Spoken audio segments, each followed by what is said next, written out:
Hello and good morning. Welcome back to the Wild Wisdom Wellbeing guest slot with me, Robin Harris of Equenergy Wellbeing Naturally. And today I have the wonderful Jane Morris with me from Freedom and Ease. And Jane uses the Alexander technique.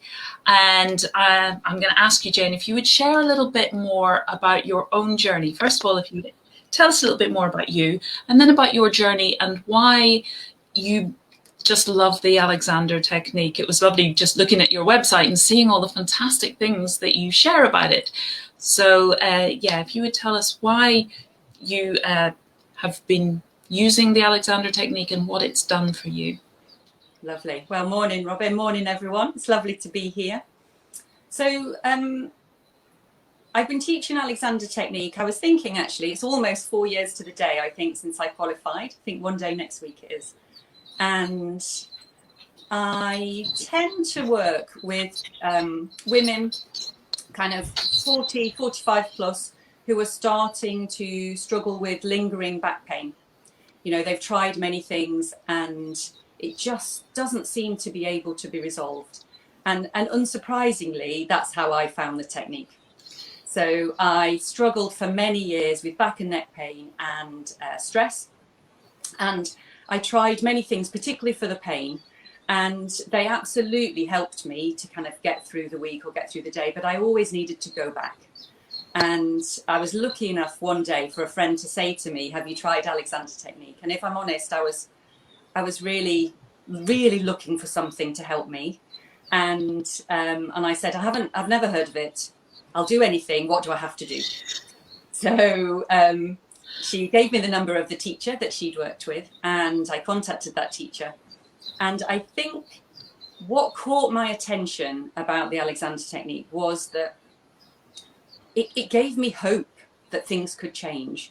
Not that things would be, you know, perfect all the time or that anything would shift overnight, but that there was a possibility that I could do something that would help myself.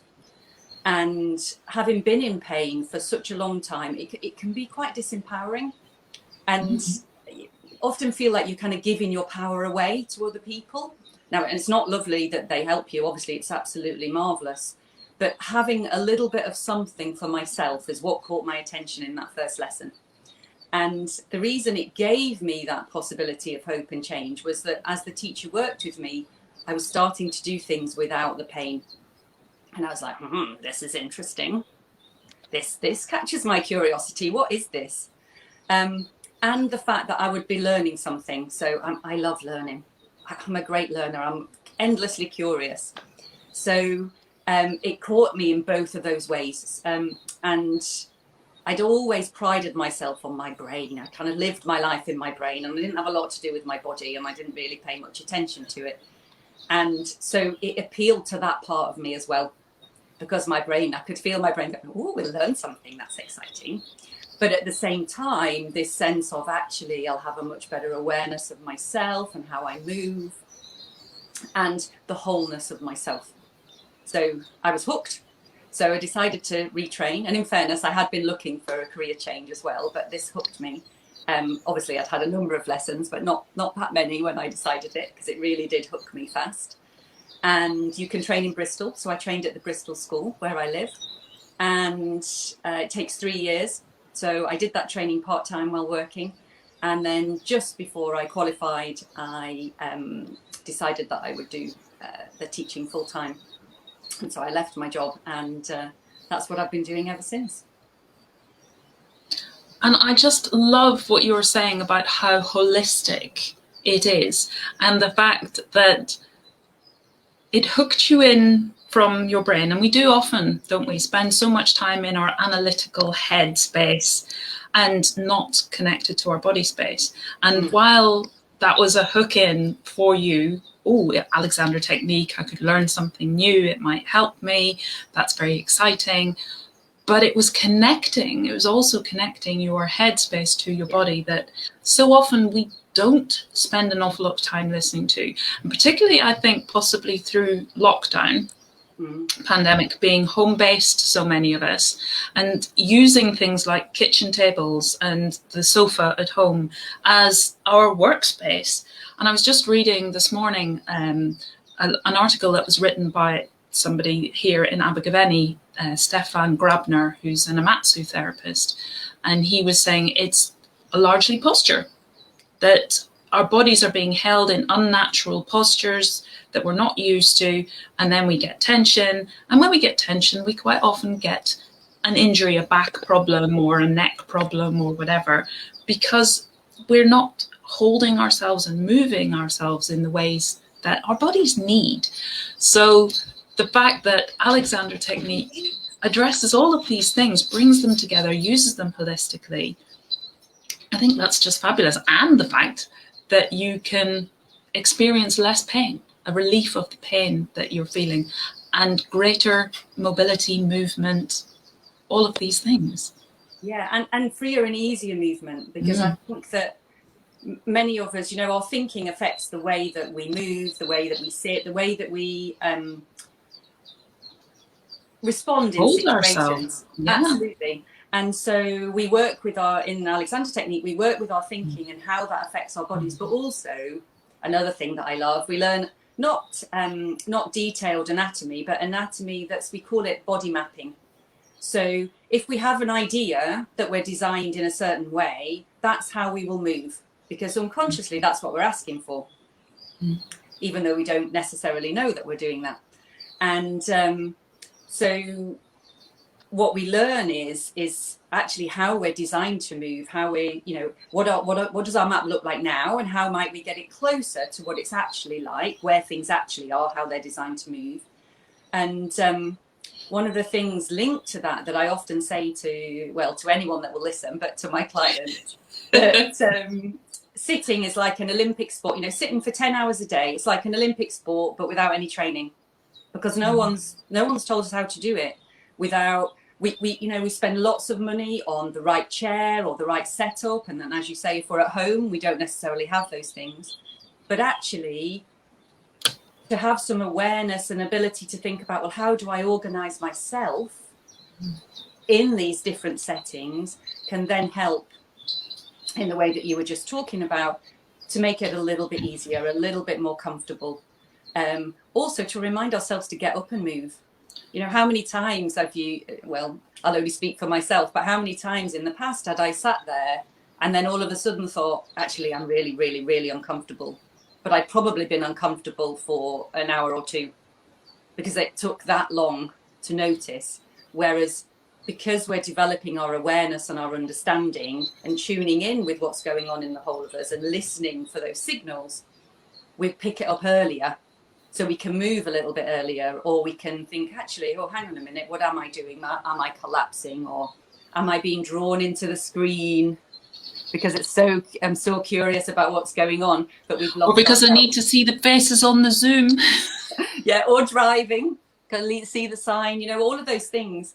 And so that the more awareness we have, which is where we start in Alexander Technique, really developing that awareness of how we go about things, how is our thoughts affecting how we move, how, our habits are strong and they go throughout many of our movements. So I often say as well that, we sit in the way that we stand, we walk and we run, or we move.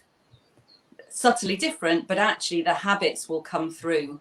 And so we're starting to really tune into that, and then to notice how our thinking affects it, how we might be doing things, how our beliefs might affect it. So if we think we need to work hard, we will work hard and put 150% in. But actually, maybe we could put a little bit less in and have a little bit more energy.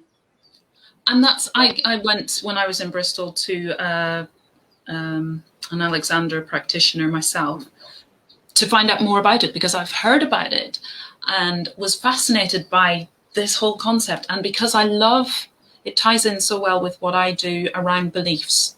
Beliefs have such an impact on our body. We think it's just up here, but it's not. It's throughout the whole of our being, the way that we hold ourselves, the way that we move. And those beliefs aren't only around how our body is structured and, well, I should be this, this way is the way that supports my well-being the most. But it's also just around, well, life is a struggle and I have to push hard to get through, or I have to fight for the things that I want. These thoughts that go through our head that become beliefs that are played out in our bodies, because we'll hold tension in certain ways, or we will, people who maybe clench their jaws have problems in their neck, their shoulders, their TMJ, all of these things.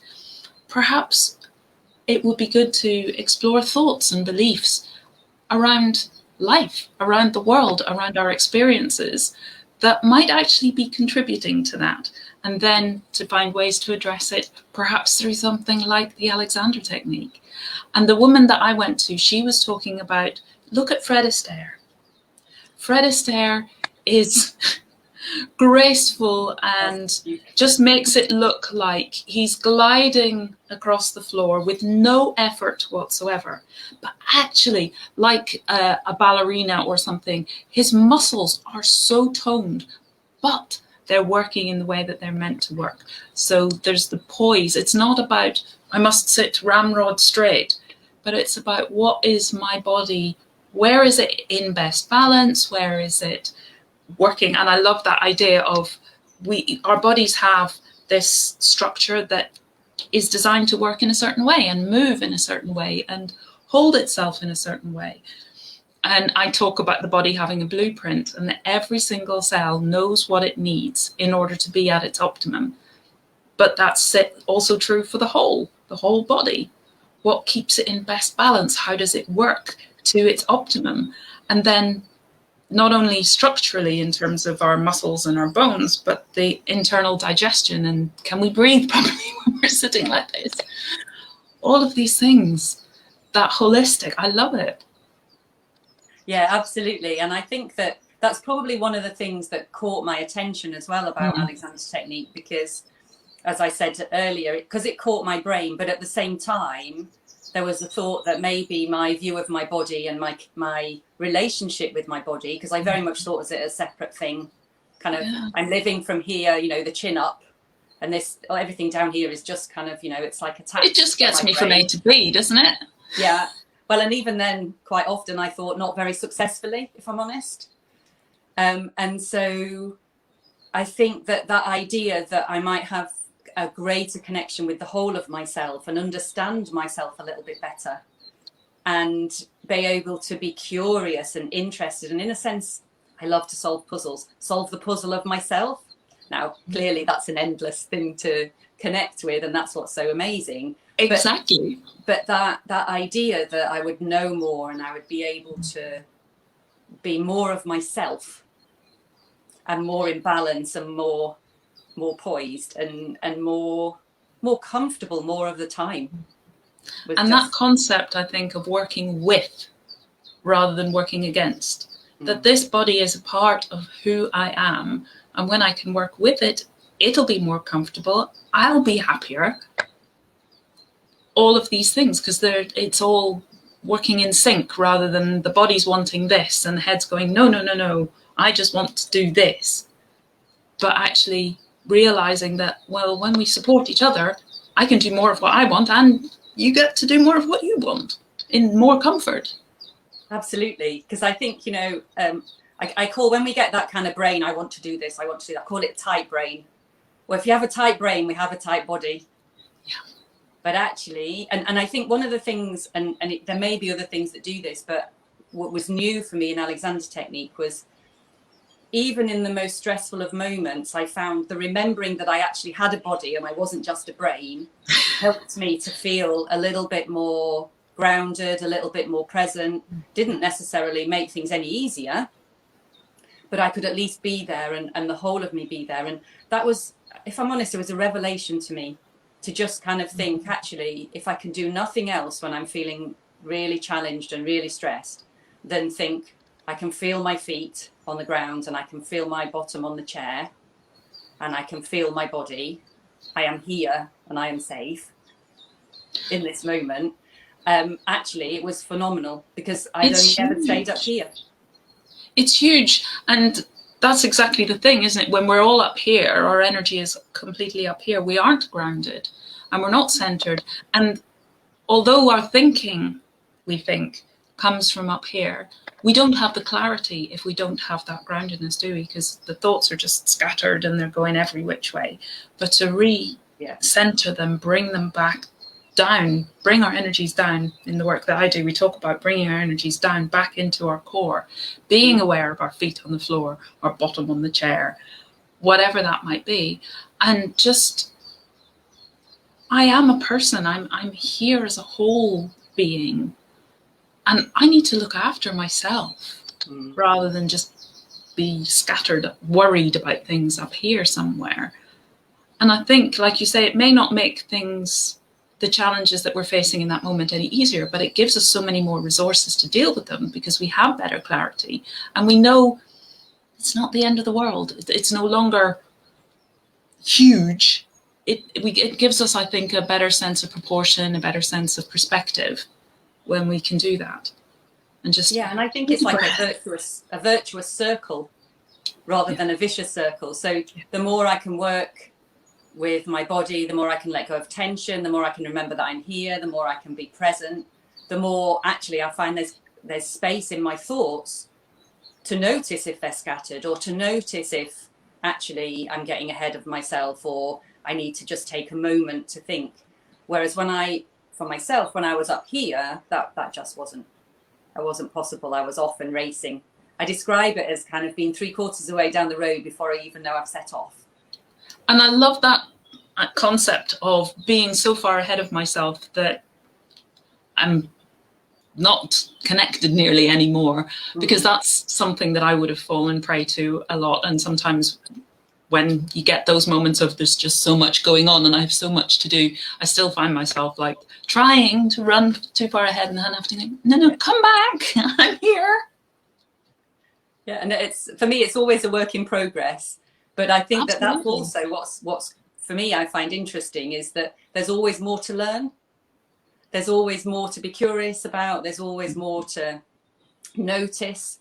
So the more attuned we become, the more that there is. And that keeps me interested and it keeps me engaged. I think if I thought that I'd just learn it and then I'd kind of put it on a pile, I have a habit of that and thinking, no, I've done that now. But actually for this, it really keeps me constantly noticing, because obviously life is different. Every situation is different. Every moment is different. And I find that just fascinating as well. And I just, yeah. All this work I love. Absolutely. And when we can develop that sense of openness, curiosity, not having to label or judge, and just, ooh, that's interesting. I wonder what I can learn from that. Because I'm like you, just love to learn all the time. Every day's a school day. But you start then to learn it as, oh, that's exciting.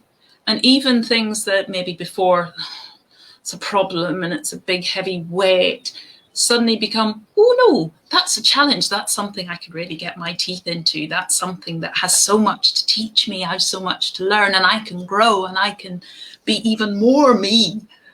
You know, it's just that sense of motivation. It's not stress anymore. It's more the adrenaline of excitement. And you just never want to stop. Yeah, it's really, and I think it also helps you to notice those situations where you are getting into, you know, it's not making everything perfect. And I think that for me, that kind of perfectionism is and continues to be a challenge. But it helps me work with that and kind of work with, well, this is where we are. What can my next step be? How can I be as free and easy in this moment? Not the kind of the perfection of that. So it's always a kind of a constant working and progress, really, and noticing, and yeah. And I think that takes the pressure off, that I don't need to get to perfection. All I'm aiming for is the best that I can do in this moment. And acknowledging that with self-compassion and forgiveness, that my best might not be perfection today. but that's okay. All I'm looking for is the best that I can do right now. And it might not even feel as good as yesterday's best. But I'm learning, I'm growing. Things are shifting and changing. And just because it doesn't maybe feel as good as yesterday's, it's not to say that it isn't. It may even be better because maybe I'm dealing with more challenges today. But I'm just learning. Today, in this situation, in these circumstances, I'm able to do this. And tomorrow, I'll already have learned that. I can add something more. And I think also for me, recognizing when I still get into that pattern though, and recognizing when I'm doing the best version of self-compassion or noticing, and then I realize, oh, actually, I've noticed slightly sooner that actually I'm trying to control everything, or I'm trying to be perfect, or I'm striving. And I think being able to be okay with the fact that that is the situation and accept, the awareness, as you said, in a non-judgmental way, that actually that is what is happening. Yeah. And in this moment. So one of the things that we work with in Alexander Technique is trying to increase choice. So rather than following our habit, can we have a choice? And that doesn't mean we might not choose to do it in that way if we need to achieve something or we need to do it, but we'll have chosen, rather than finding ourselves 3/4 of the way through already kind of doing it in the way that we've always done it. Actually, there might be another way to approach this, be this a task in the office, a task at home, a run or a walk in the countryside, or whatever it is that we're doing. We're actually looking to be able to choose to do it in the way that we're able in that moment. And in mindfulness, they use that as well. And they talk about responding versus reacting, living consciously and with awareness versus just living through habit. And that we don't have to do the same thing all the time. We can try something different and maybe that will work better, because if I'm doing that consciously, I'm listening to my body, I'm seeing how I feel in terms of balance and all of those aspects and trying to bring them more into line. Yeah, and some people I've heard them describe Alexander Technique as mindfulness in action. Yeah. So that kind of, because it is about being present, about present with yourself, present with the task, present with the environment that you're in. And one of the things I'm often saying to people is that what we're trying to do is we're working with being as important, ourselves being as important as the task that we're achieving. And so then you've got balance there as well, and sometimes we'll achieve that and sometimes we might not, but we're learning from that. And if we can keep a sense of the space that we're in, maybe look away from the screen sometimes, allow ourselves to come back to the room, remember the space behind us, above us, all around us, that kind of gives us context as well as the awareness of ourselves and the awareness of the task. And you're balancing all of those in any moment to be as present as you're able to be to accomplish whatever it is that you're working with.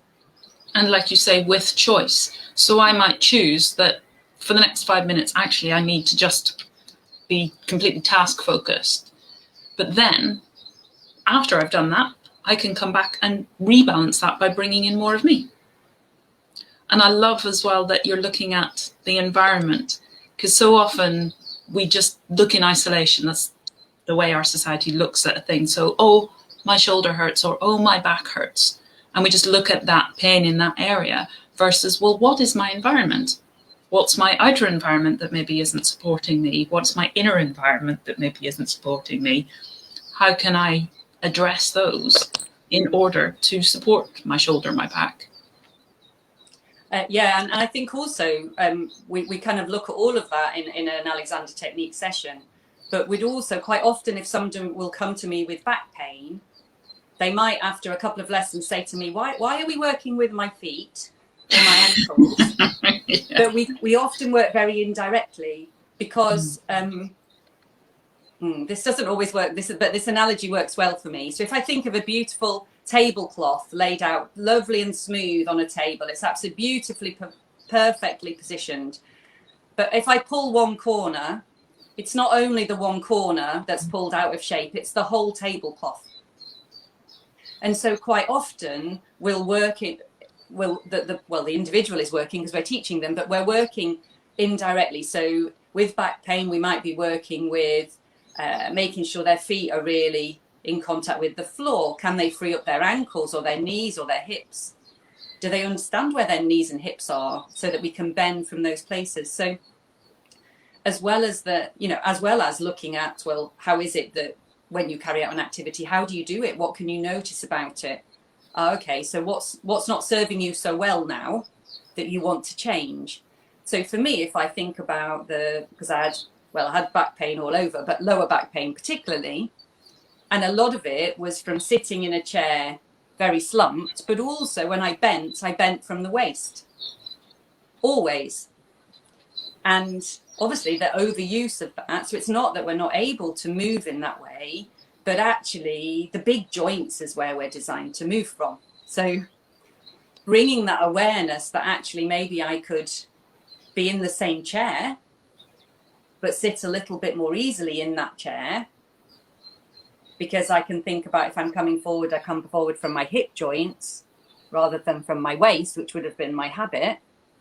Actually, that begins to change things as well. And not to say you might not look at the chair or the environment as well, but it's kind of balancing all of those and thinking about those situations where maybe you can't change the environment. So if you go to the theatre or you go out somewhere and the chair is the chair that's there, I don't know, a meeting, when we get back to those, how can I be as comfortable as I can be, but also I think giving ourselves permission that if we need to stand up, that we take that permission. So we don't think, oh, I shouldn't do that because everyone will wonder what's going on. Actually, how do I take care of myself to be the best I can be in this meeting or this situation? So I think you're right. We're looking at all of that and then giving yourself choice and permission to do what you need to do to be as comfortable as you can be. And I once remember I went to an Alexander Group meeting. It was a kind of a taster for a job that I was doing at the time. And the facilitator was saying, notice the muscles. So you're talking there about joints, but also notice the muscles that you're using to do something, even as simple as lifting up a cup. Yeah. Are they the muscles that you are the most appropriate for doing that task? Are you bringing in other muscles that actually don't need to be active in that task at all? Because you might be using energy that you don't need to be using for that task, because maybe you're holding tension somewhere, you're using muscles that, like you were saying with the back, the movement, is that the best muscle or muscle group or muscle chain that are needed for that task? Which was really kind of one of those light bulb moments for me. Oh, maybe I'm doing something, but actually I'm using a whole other set of muscles that I shouldn't be using at all, which is quite common, I think, isn't it, with things like standing up, sitting down, bending, lifting things up, because we're using the muscles that are meant for something else to do that task, and then wondering why it's not working very well. Well, yeah, and I think, a kind of classic one when we're sitting is the shoulders. How often when we're maybe typing do we find that our shoulders are up here, holding our arms up? Or do we think we need to do something to hold ourselves up? So you mentioned earlier about not sitting kind of in that very straight up position. But how many of us feel that like that's kind of the right position, or we've been told to put our shoulders back, or stand up straight. Things. And so, so I think we're working with that kind of, that's why we start with the noticing. So what do you notice? So I noticed during my training, I tell people I thought I had a lot of work to do with my upper body. And I noticed one day my corridor at home is quite narrow. And I had a cup of coffee in my hand and I was carrying it along the corridor to go upstairs. And my elbow banged into the side of the corridor. And I was like, what's that doing out there? What is that? So I realized that, it's probably this arm, but I realized that actually quite often, even something like a coffee cup, I had this whole sense of the whole of this had to be up here.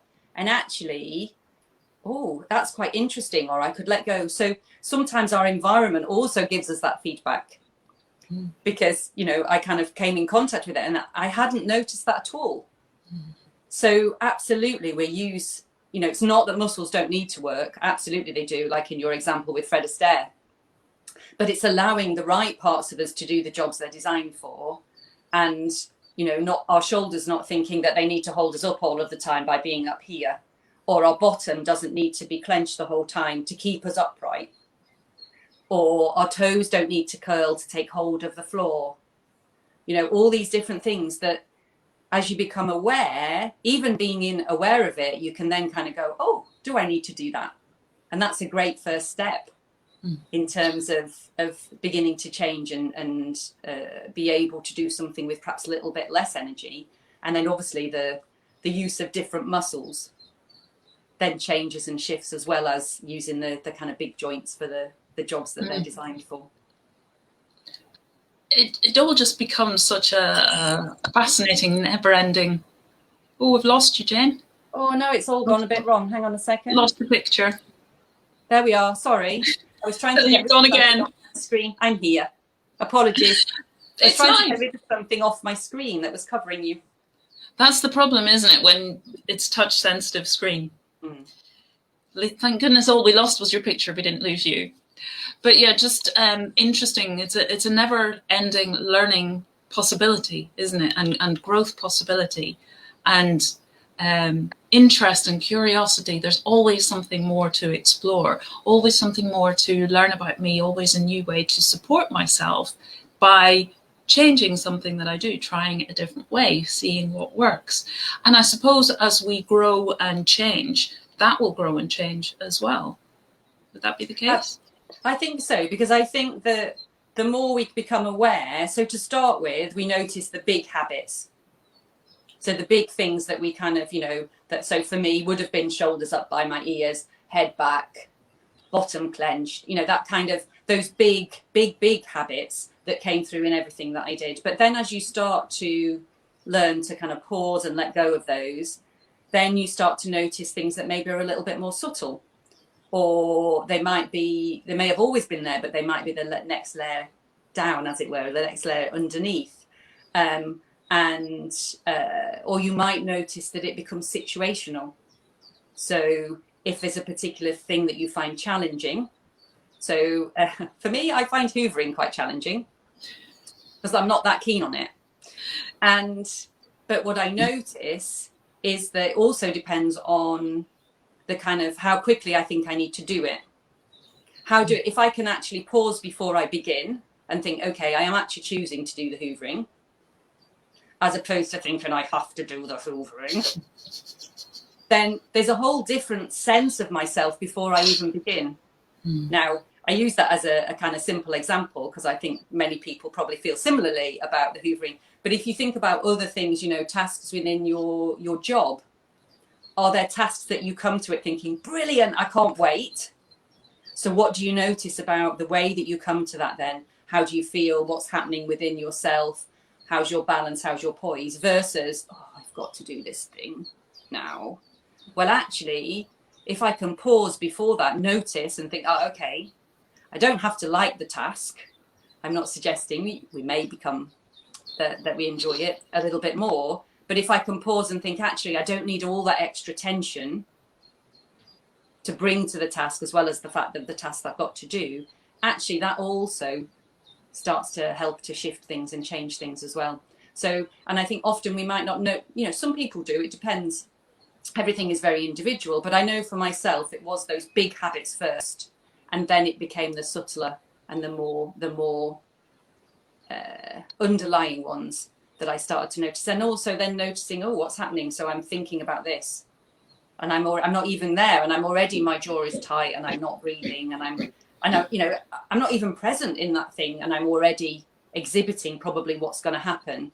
So how can I pause, allow myself to breathe, remember my sit bones and my feet on the floor, you know, and start to use the technique and the skills that you learn to come to a task a little bit more easily, with a little bit more freedom before I begin as well.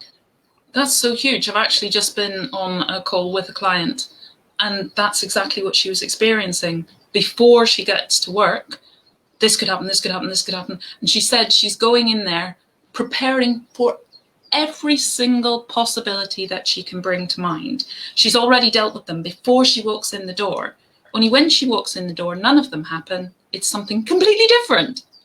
But her energies have already scattered, they've already dealt with so many things that it's exhausting. So that is, it's that being 20 steps ahead of ourselves again, isn't it? Yeah, and I think, and it is exhausting.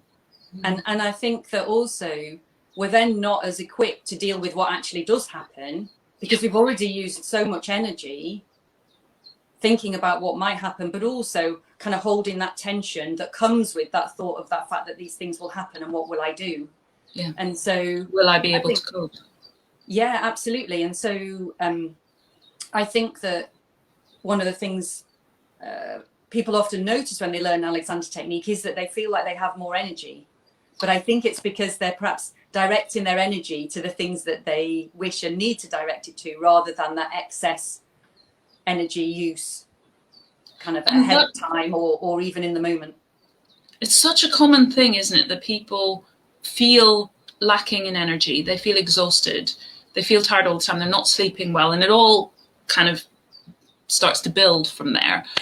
But if we did more of this kind of work, how much that would help to not spend our energy where it doesn't need to go, either in our thought process because we are 3/4 of the way down the road before we've left, or that we're holding it in terms of tension, because that is exercise. That tension is exercise for our muscles, for our body. It's tiring. So if we can be present and just know I'm actually right here, right now, and all I'm dealing with is the right here and the right now, and I'm letting go of some of that tension because I'm very conscious and noticing what my body's doing and how it feels in balance, I've got so much more of that energy back. I'm using it in the things that I want to use it for, not for all of those things that were previously going on in the background and I wasn't conscious, I wasn't aware of.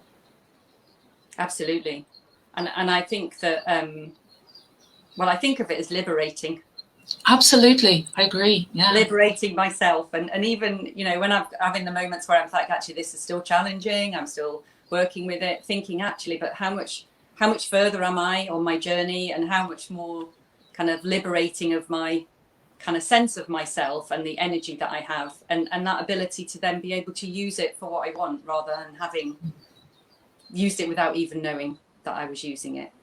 And obviously it's always a work in progress, but I think the more that we're doing something that brings us consciousness, that brings us awareness, the more we start to enjoy it, and the more we start to realize, actually, this is really empowering me and I feel so much better. And then it just, you want to do more of it. It's a self-perpetuating thing. And we start to feel better and we feel more empowered, and we notice that things, I don't know if easier is the word, but we have the resources. We notice, actually, I dealt with that. Previously, I would have been really worried about it.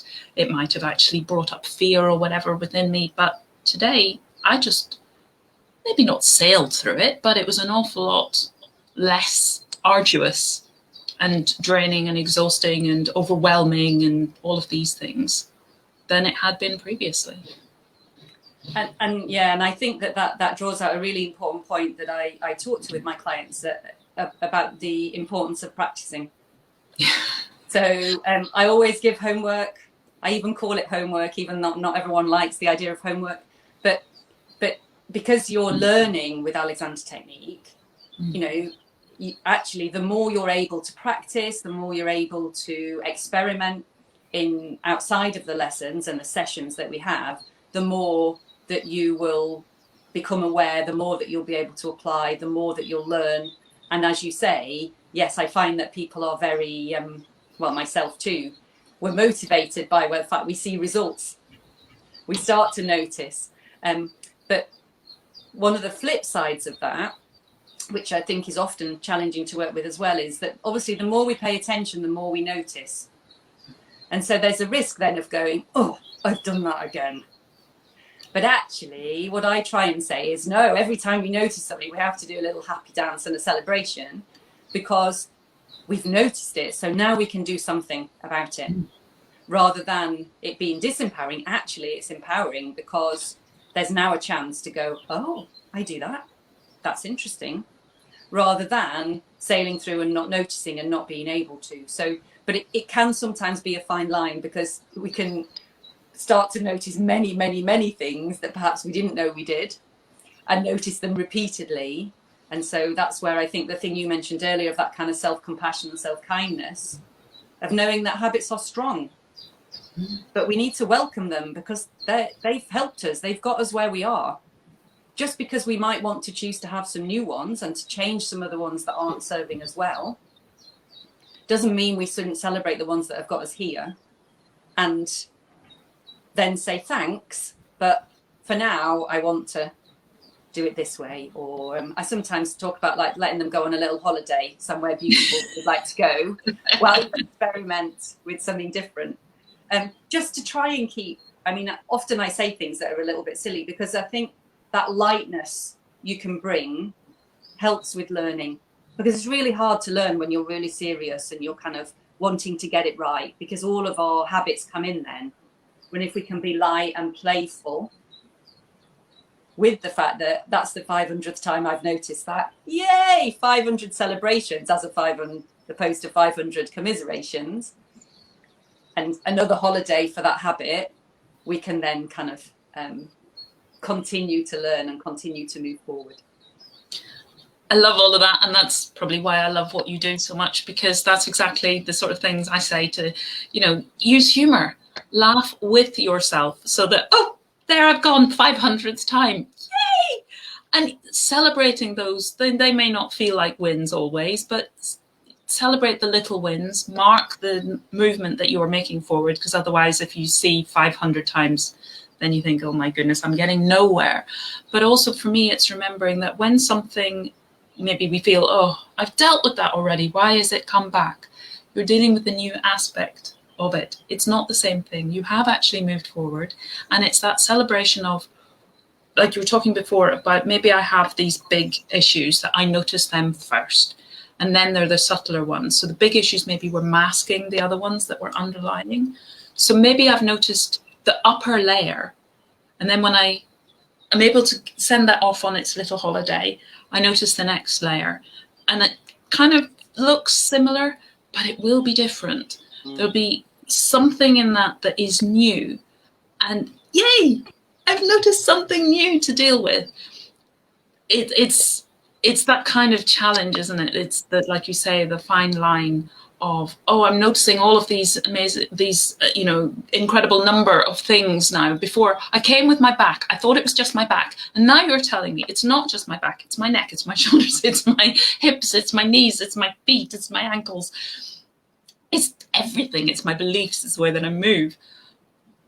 But yeah, and we can now, it's like that ownership, isn't it? The ownership of, I have this thing, I can recognize this thing, now I can address this thing.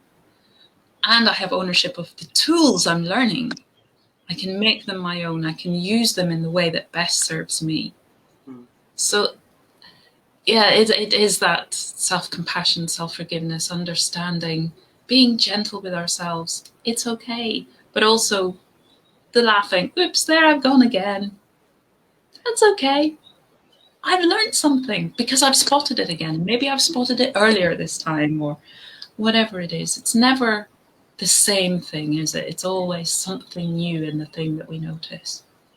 Yeah, and I think that, habits are designed to keep us safe.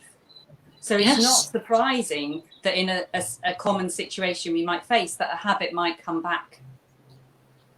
Yeah. Because actually its job has been to get us through that situation.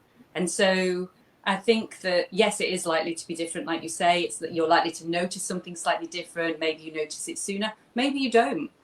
But actually, it is just that is its job.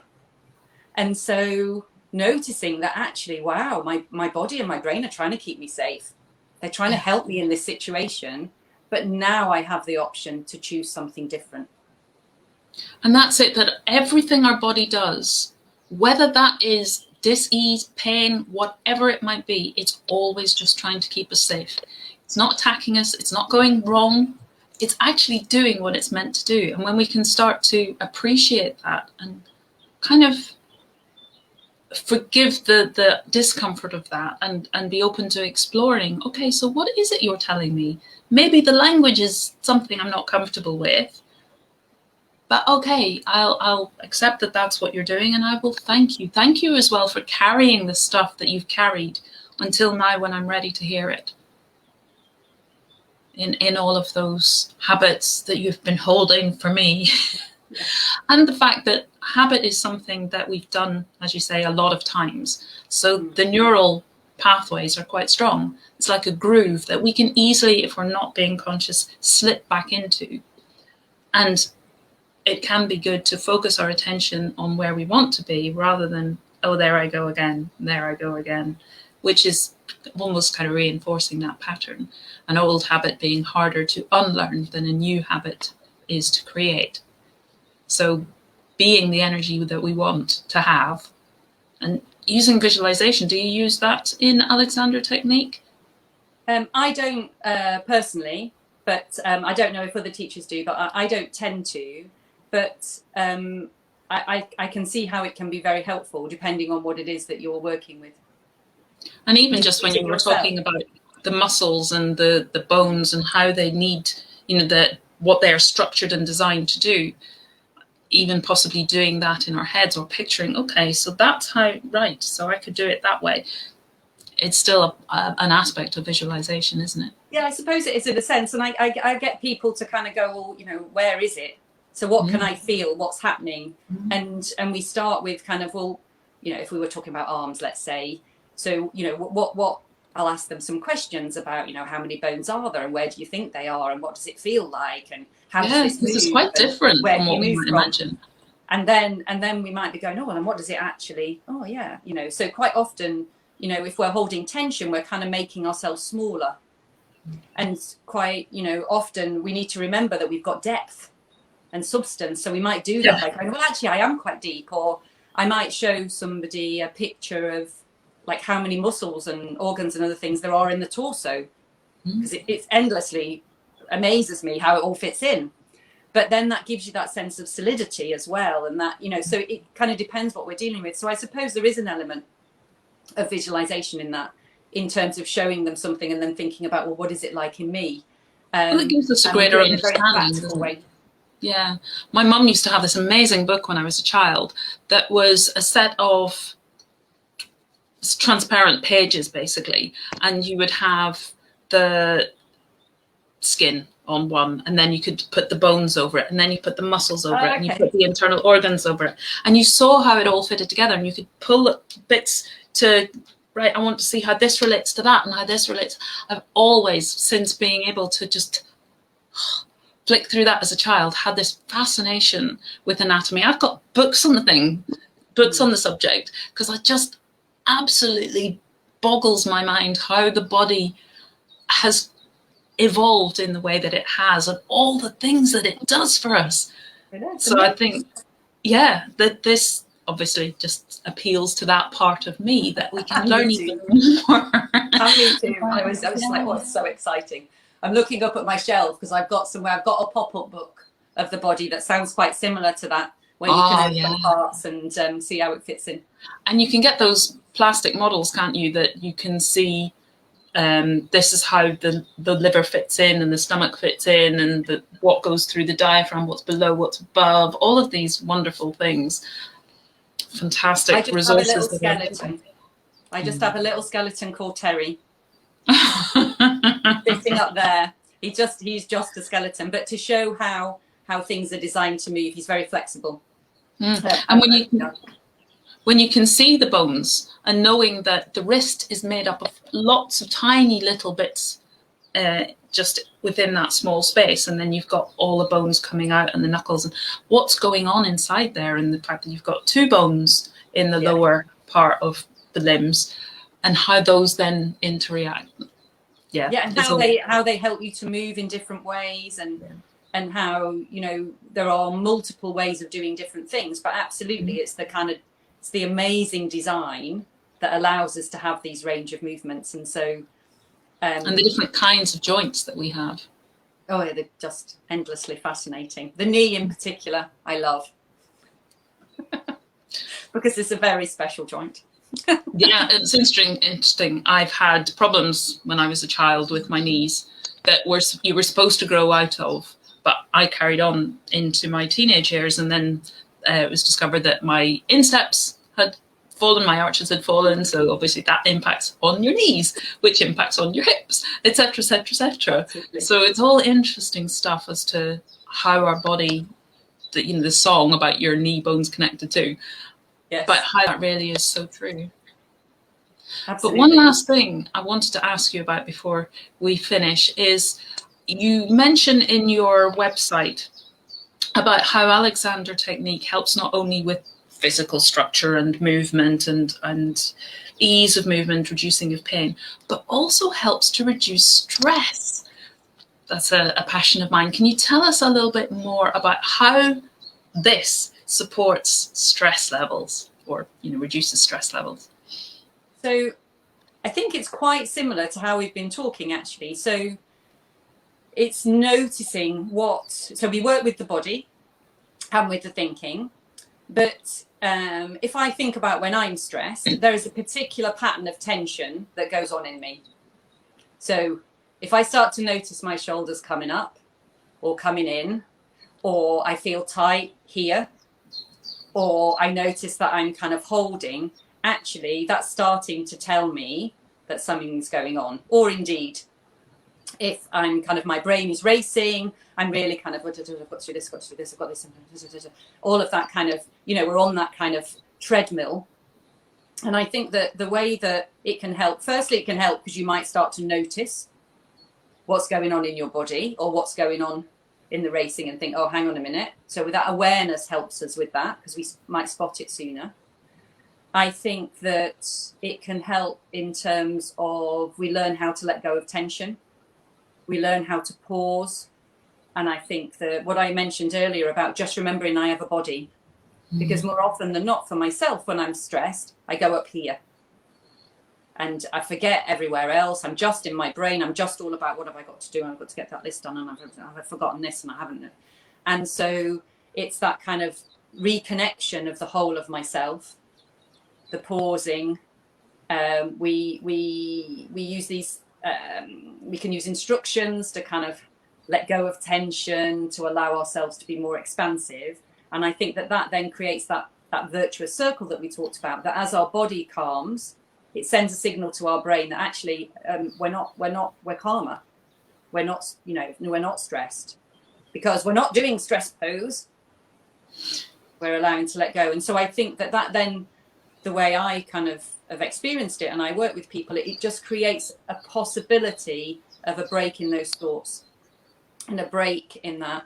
So you might use it in that way in the moment, but we also have a practice, a lying down practice, which I recommend to people to try to do every day, which kind of lowers your background levels of stress, which then makes you have, obviously you've got more capacity and you're able to spot that you're on that journey, let's say, sooner. So that is about, it takes about 10, 15 minutes, 20 minutes maximum, and you'll lie there and you're practicing Alexander Technique, which is also brilliant because it's a place to practice and an easy place where you're supported on the floor, and you're getting gravity to help you because it's your friend, and allows you to let go because we're supported by the floor as we lie down with our knees bent.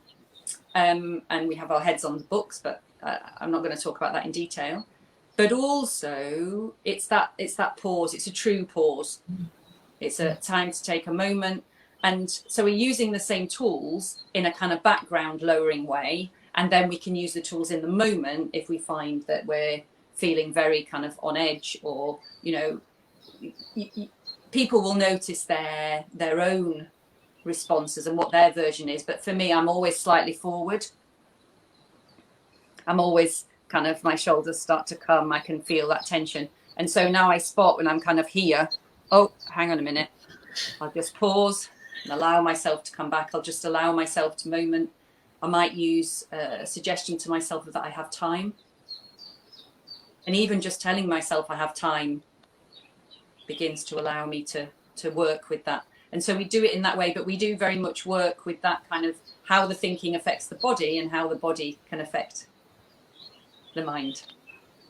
Does that? I love it all. Yeah, absolutely. I use a lot of similar techniques in my workshop about feel your way from stress into flow. And that whole idea of the vocabulary that your body has. What does my body do when I'm feeling stressed? So does it come forward? Do the shoulders come up? Does my neck kind of tuck in? Yeah. Does my chest get tight? Does my stomach get tight? Do I get that knot in my stomach or that lump in my throat or the dry mouth? All of these things that can help. And like you're saying, to spot it then earlier and earlier, so the body doesn't feel it needs to shout, because you've heard it and you're taking action and it goes, oh, I've been heard, it's okay. All of those things. And then also to develop a vocabulary of how does it feel, which I guess is what you're doing with Alexander Technique. How does it feel when I feel good?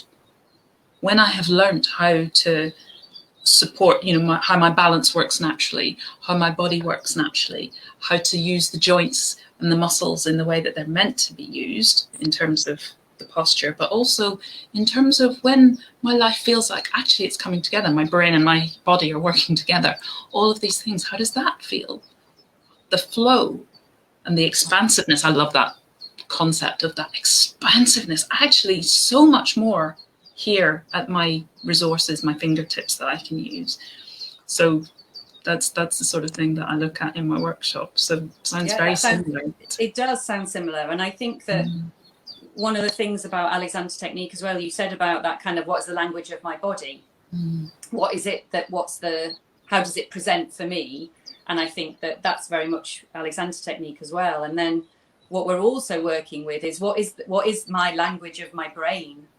So what I love about working with people is that I'm helping them find their version of Alexander Technique. Yeah.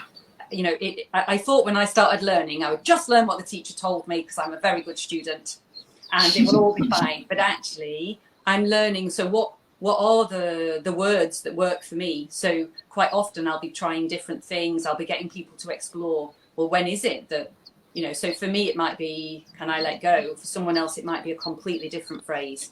Absolutely. It may be a picture or a visualization, like you said, because we're all so different. You're learning your version, which I also love because it just kind of shows how unique we are again and how we can use it to, I love it. And I love techniques. I'm passionate about that as well, that techniques that people can take and adapt and have ownership of. So it's not you do this, and this, and that's you sorted. Although that's what we think we're often looking for. I just want a set of steps and then I know that I'm going to be there. But this, I think, is so much more empowering because what I'm getting is a set of tools that I have with me forever and that I can then use in, like you were saying, different situations, different circumstances, different times of my life. They're always there and they're not rigid and fixed. So it's not just for this situation, just for that situation. I can use them anytime. Yeah, absolutely. And that's what I love, because you can bring it into any moment, whatever it is that you're doing. I mean, teachers often specialize in particular things. So they might be helping somebody learn a violin or, a very repetitive activity, perhaps, or other things. But actually, I think of it as tools for life. And to help you through in whatever it is you wish to do or indeed need to do, and you can apply them and you've got them there with you. They give you that extra bit of toolkit to come along. Definitely. So thank you so much, Jane. I've so enjoyed this. We could have talked for a lot longer, I think, but yeah, it's time really to draw it to a close. Can you just tell us where can we find you if anybody wants to connect? Obviously, this could help so many people, and so many people I'm sure are going to be thinking, gosh, that sounds fascinating. Where can they find you? So they can find me on my website, so www.freedomandease.co.uk. or you can find me on Facebook under Freedom and Ease as well. I'm thinking that's probably it, actually. You can find me on Instagram, but I've only just gone there, so probably Facebook and my website are the easiest places. And maybe Instagram, watch this space. Yes, I've only just gone there. I haven't started yet, but yeah. Yeah. But that's brilliant. Thank you so much again, Jane. And thank you for tuning in. If you're watching the replay, just stick in a hashtag replay. If you've got any questions or comments, feel free to post them and Jane or myself will come back to you. And if you're interested in knowing more about the workshop that I mentioned, I will post a link in the comments below. So have a lovely weekend and see you back next time. I'll be posting in the group more about who's coming on next as my guest and when that will be.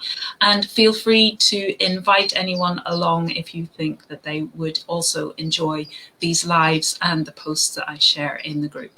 Bye for now.